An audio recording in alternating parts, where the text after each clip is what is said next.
जय गुरु माऊली Vidarbha special रेसिपीमध्ये आज बनविणार आहे लाल माठची भाजी। भाजीची एक जुडी घेतली। पौष्टिक अशा पावसाळी भाज्या एकदा तरी खाऊन बघायच्या।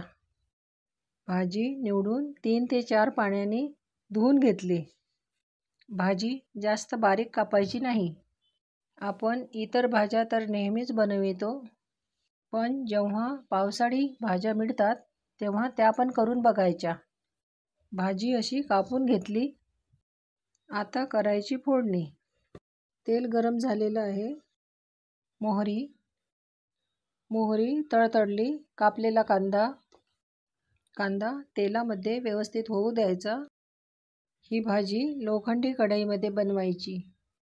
बनवायला अगदी सोपी आहे।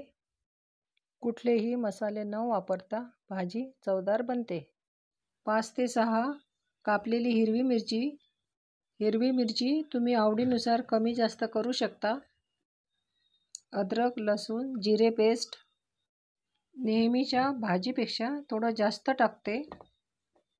परतून घेते। 2 लहान चमचे धने पावडर परतून घेते।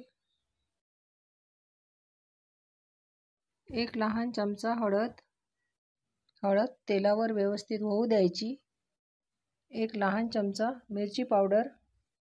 फोडणी व्यवस्थित व्हायला पाहिजे। कापलेली भाजी आता जरी जास्त वाटत असली तरी शिजल्यावर कमी होते। परतून घेते। चवीनुसार मीठ। लो फ्लेमवर होऊ द्यायची। या भाजीला पाणी टाकायची आवश्यकता नाही। झाकण ठेवून 2 मिनिटे भाजी वाफवून घेऊ। भाजी अशीच छान बनते। भाजी जास्त वेळ शिजवायची नाही।